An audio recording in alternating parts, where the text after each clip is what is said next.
are at a loss to explain what is causing this weather and why it is taking them by surprise. That sudden drop in temperature as half an hour ago, Mexican officials closed the border in the light of so many U.S. refugees. We prepare to go live to Los Angeles. Are you getting this on camera? What you see is happening now. Look over there behind me! That's a tornado! Yes, a twister! This is just massive.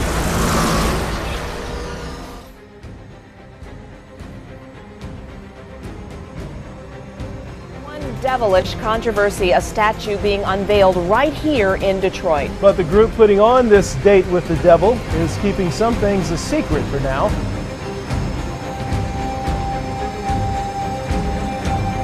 And with lightning, of course, comes thunder. Did you hear that shriek? That's how loud it was all over town.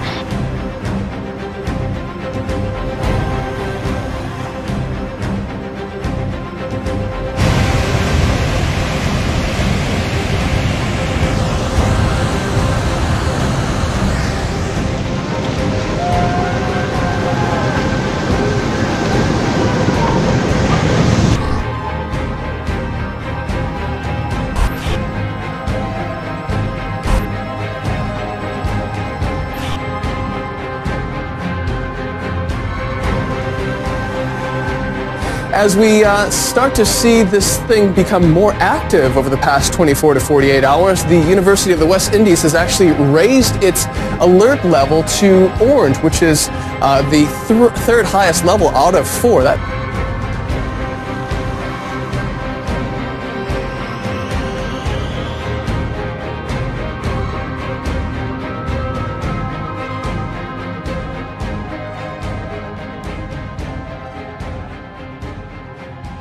A warning from health officials has Louisiana residents thinking twice before turning on their tap.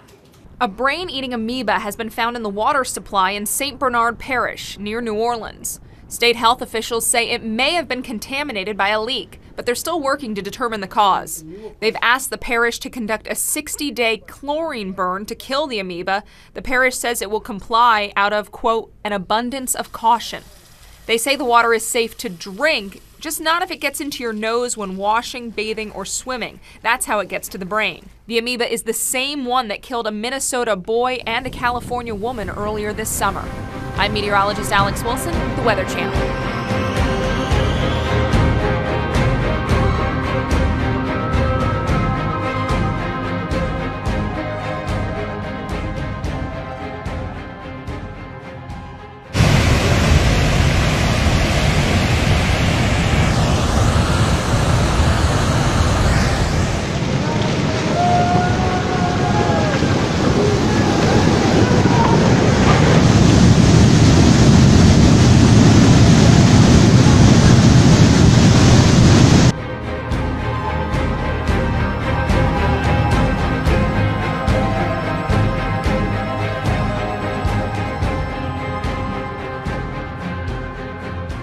Is one devilish controversy, a statue being unveiled right here in Detroit. But the group putting on this date with the devil is keeping some things a secret for now. 7 Action News reporter Ross Jones here with a strange story, and this is strange. Very strange. Some have called this a publicity stunt, guys. Others say that it's just purely sinister. Whatever you want to call it, the group putting it on says you can't stop it. From the moment it was announced, religious leaders have fought to keep this 9-foot, 1-ton symbol of Satan from setting foot in Detroit. They've prayed, they've protested. Gathered together to stand as one unified voice against this demonic spirit. But the devilish statue is still on its way, now planned to be unveiled this Saturday at an undisclosed location somewhere in Detroit. The event is being put on by the Satanic Temple, a group that first wanted to unveil the statue at Burt's Warehouse in Detroit. But when patrons started to complain, Burt's backed out, and event planners looked for a new venue. On its website, the temple insists it's not a religious group and believes in the pursuit of knowledge and freedom of will. That includes, they say, the freedom to offend.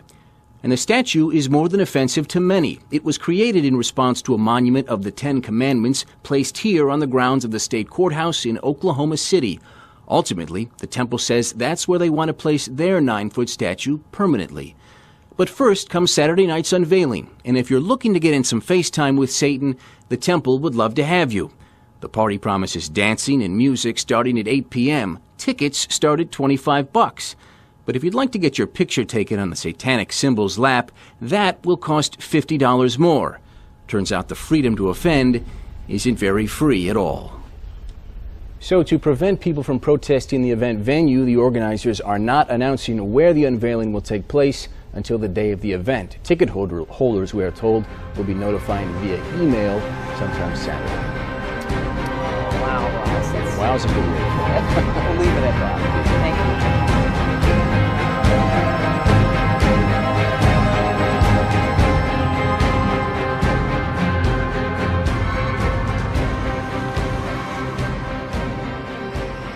you. I'm taking you to the Lesser Antilles in the Caribbean Sea. This is important because, well, not only do we have a cool named underwater volcano, Kickham Jenny, believe it or not, but this is including an area that is making it very difficult for shipping and recreational vessels to really navigate around this underwater volcano. It's considered a submarine volcano. And let me explain why this is important. As we start to see this thing become more active over the past 24 to 48 hours, the University of the West Indies has actually raised its alert level to orange, which is the third highest level out of 4. That means that a possible eruption is possible within the next 24 hours. And this is significant not because it's above ground. In fact, this crater lies about 600 feet below the surface of the ocean. It's just that when the actual volcano erupts, if it does so, it will emit an intense amount of gas into the ocean, actually changing the density of the water. And that leaves a very dangerous situation for any vessels passing over that area because they can lose buoyancy and actually sink. So, Andrew, this actually occurred back in the 1940s. Grenada's actual worst maritime disaster occurred with 60 fatalities. Well, hopefully we won't see that again this time.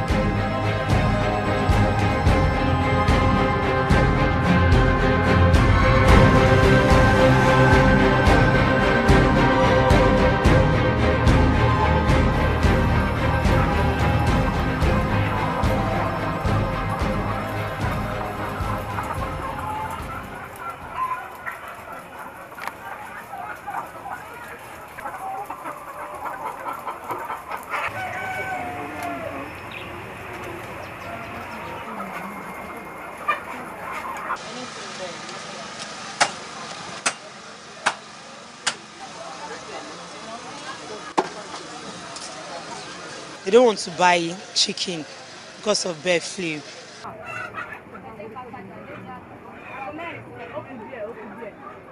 Many people go out there to get eggs from different parts of the world without checking the kind of disease they have in such countries, and them bringing in these eggs already have this flu in it because it's airborne disease.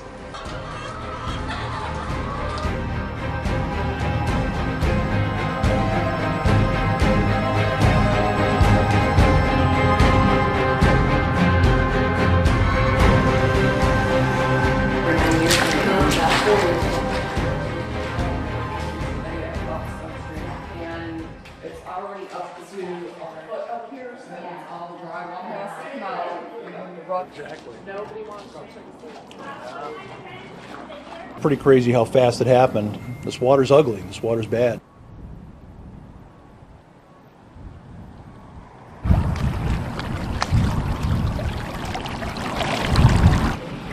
You know, we're all frustrated. I mean, we have probably about 20 residents in this area that can't leave their houses, you know. And tonight we're supposed to get more rain, and tomorrow more rain, and nothing's being done.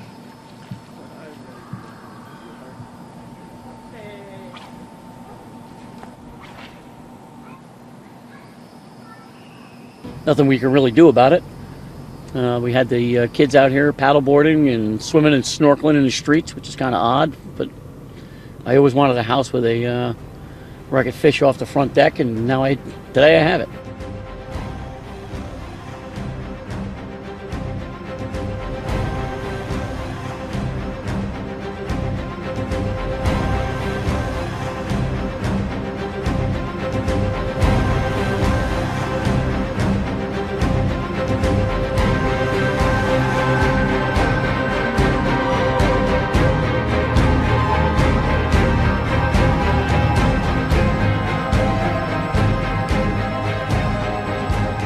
Apparently, neighbors tell us this very large tree fell at about 6 this evening onto Pauline Street here. Crews arrived about an hour ago to start cleaning up. This is the aftermath of a powerful storm that swept through the metro area today. Our cameras were rolling throughout all the rain, wind, and thunder. In the Northeast, lightning set this tree on fire. A viewer took this video just moments after the flames ignited. Fire crews rushed to respond, but luckily it didn't spread to the nearby home. And with lightning, of course, comes thunder. Did you hear that shriek? That's how loud it was all over town. And here's some more images of today's intense lightning. Check out this one from the Northeast Heights of a bright bolt coming straight down. All of these powerful images were posted to our YouLocal page. This one's from the Northwest. A bright lightning bolt against a very dark sky with a rainbow trying to shine through. But it wasn't just lightning causing problems. Heavy rain made driving very dangerous, especially on the west side and in Rio Rancho, where it poured for a solid half hour. All are powerful reminders that monsoon season isn't done with New Mexico yet. Back here on Pauline Street, crews say they should be done cleaning up shortly. Thankfully, no one was hurt when this tree came down. In Northwest Albuquerque, Megan Cruz, KOAT, Action 7 News.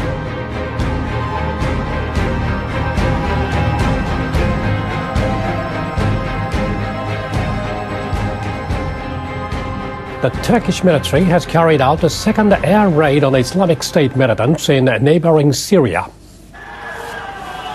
The action was retaliation for a series of recent attacks. On Monday, a man linked to the Islamic State group carried out a suicide bombing in Turkey, killing 32 people. The militant group followed that with an attack that killed one Turkish soldier near the border with Syria. On Friday, Turkey launched an earlier air raid targeting the militant stronghold in Syria. The Turkish Prime Minister's office has released a statement saying that the air offensive was accompanied by shelling from the ground. The statement says the militants are threatening the country's security. The statement also says the Turkish military bombed the strongholds of the Kurdish separatist group, the Kurdistan Workers' Party, in neighboring Iraq. A member of the party killed a Turkish police officer amid growing anger among Kurdish people that the Turkish government is not doing enough to deal with the militants. The Kurdish people were among the 32 casualties in Monday's suicide bombing.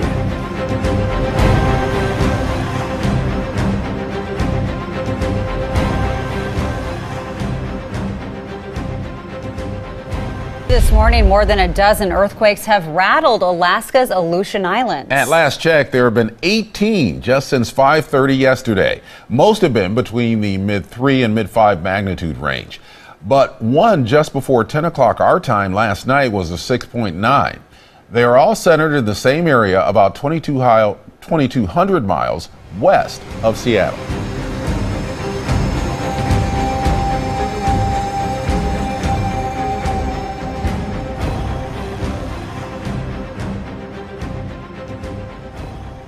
Evacuation order remains in effect this morning for Pasco County community dealing with some serious flooding.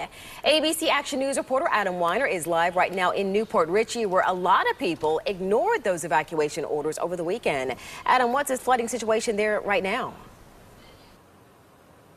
Dia, right now we're being told that it's simply too dangerous for us to go deep into that Elfers community where there is still very much high water surrounding those homes and covering the roads in this community of Newport Richey. But as you mentioned, a lot of people ignoring the word that it is dangerous to stay there. Many deciding to stay in their homes overnight despite that high water and the warning that the flooding might get worse before it gets better. We're told that the local river was expected to peak at around 2 this morning, so the Red Cross built shelters to hold well over 300 people created in their local Presbyterian church here on Ridge Road, but very few people were told ended up taking that offer up, many choosing to try to ride out the flooding from their homes despite those dangerous conditions. Now, county officials also telling us that they fear the water levels may not drop very rapidly this morning, especially if there is more rain today. Now, county officials expected to joined together here, including emergency management this morning. Sheriff's office here with us, Fish and Wildlife here with us, county officials here with us at this one location. They're expected to join again when the sun comes up again this morning to reconvene and game plan to see what they can do again this Monday morning. But a lot could change depending on how the weather affects things. For now, live in Pasco County, Adam Weiner, back to you in the studio. All right, thank you, Adam. We'll check back in again with you at 5:30. And right now, the evacuation area in Elfers starts at State Road 54 and Celtic Drive, runs south down Elfers Parkway along the flooded Anclote River to the east of Celtic Drive. The evacuation area runs along Creek Drive, taking in River Run Road and Rita Lane. Emergency planners telling us one shelter is open north of Elfers in Port Richey at the First Presbyterian Church on River Ridge Road.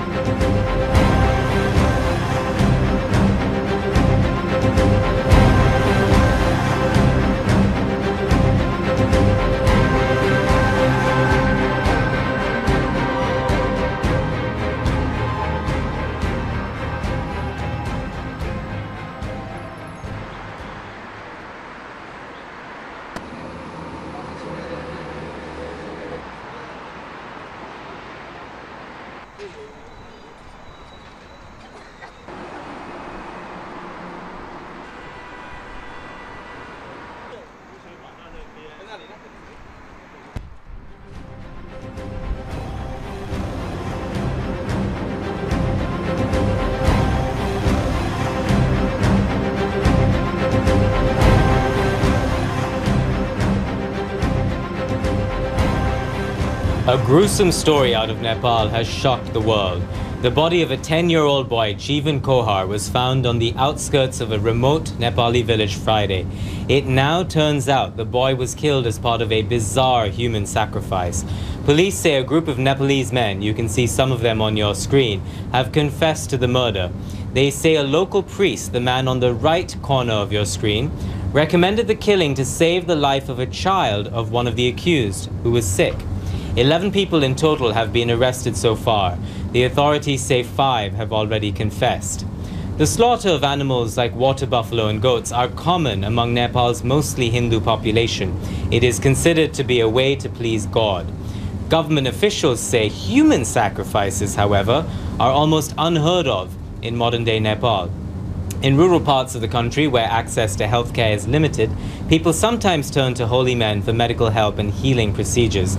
Officials say they will launch an awareness campaign to prevent any more cases like this. For now, though, too late for 10-year-old Jeevan Kohar. Ravi Agrawal, CNN, New Delhi.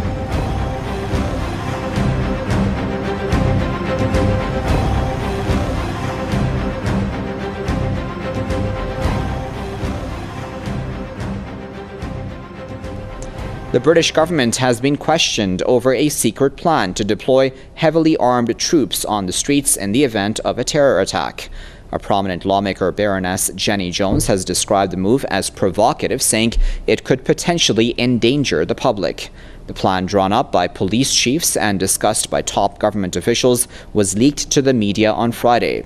Jones, who sits on London's Police and Crime Committee, called the revelation shocking and demanded a parliamentary debate on the issue. The plan, codenamed Operation Temperer, would see more than 5,000 armed personnel in inner cities in case of terror attacks. Last month, more than 1,000 police officers and soldiers staged a mass exercise to test their ability to respond to a gun attack on London.